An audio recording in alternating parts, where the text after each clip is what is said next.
guys, it's me, Brenda. Today, I'm going to tell you another Bible story from the book of Numbers. This story is going to be about the time the Israelites sent 12 spies to spy out the land of Canaan. And it can be found in Numbers chapter 13, verse 1 through chapter 14, verse 45. Let's hear it. After leaving Egypt, the freed Hebrew slaves moved through the wilderness on their way to the land God had promised them. As they approached Canaan, they stopped in the wilderness of Zin, at a place called Kadesh Barnea. The Lord told Moses to select a leader from each of the 12 tribes to go and spy the land ahead. Moses chose a leader from each tribe. Their names were Shammua, Shaphat, Caleb, Eagle, Joshua, Paltai, Gadiel, Gadi, Ammiel, Sethur, Nabai, and Goel. Moses told them to find out whether the people in Canaan were strong or weak, how big were their towns, and were they fortified? Was the soil fertile or poor? He also asked them to bring back some fruits from the land. The 12 spies set out from Kadesh Barnea through the Negev desert, where the Amalekites lived, then up into the hill country. They saw very tall and strong people who were descendants of Anak. They moved north through the hill country where the Hittites, Jebusites, and Amorites lived, then around the river Jordan and Lake Galilee where they saw Canaanites.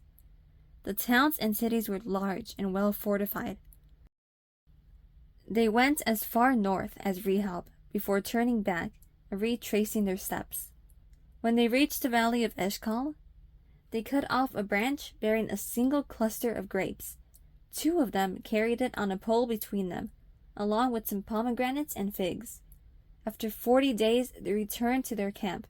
They reported, "The land does flow with milk and honey. Here is its fruits. But the people who live there are powerful, and the cities are large and fortified." One of the spies, Caleb, silenced everyone and said, "We should go up and take the land, for we can certainly do it." 10 of the spies disagreed. "We can't attack these people. They're stronger than us. All the people we saw are huge. Compared to them, we seem like grasshoppers." That night, the Israelites grumbled and wept. They complained to Moses and Aaron, "Why is the Lord bringing us to this land only to die in battle? Our wives and children will be taken as plunder." They started planning to choose another leader and go back to Egypt. Moses and Aaron fell face down in front of everyone.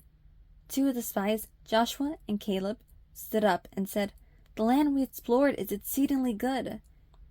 The Lord will lead us into the land flowing with milk and honey and give it to us. Don't rebel against God or be afraid. The Lord is with us, not them." Just as those listening were muttering about stoning Joshua and Caleb, the glory of the Lord appeared at the tent meeting.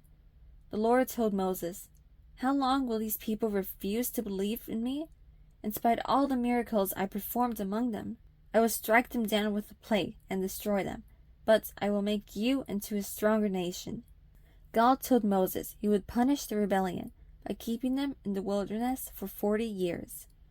1 year for each day the spies had been in Canaan.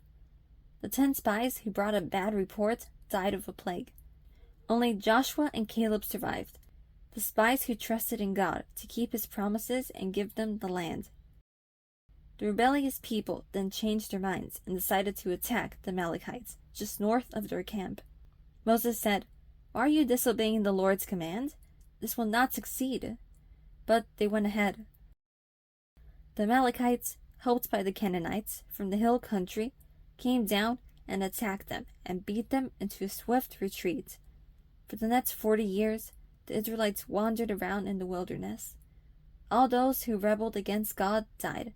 A new generation grew up, willing to trust God and take the land God had promised to them. In this story, we can see how God told Moses to send 12 spies to spy the land of Canaan. The spies saw that the land was fruitful, but they also saw that it was inhabited by tall, strong people with fortified cities. God had told the Israelites that he would give them that land to live in, but the people doubted and didn't think that they would be able to defeat them. Thus, they were doubting in the promise God gave to Israel to give them the land. They even considered going back to Egypt.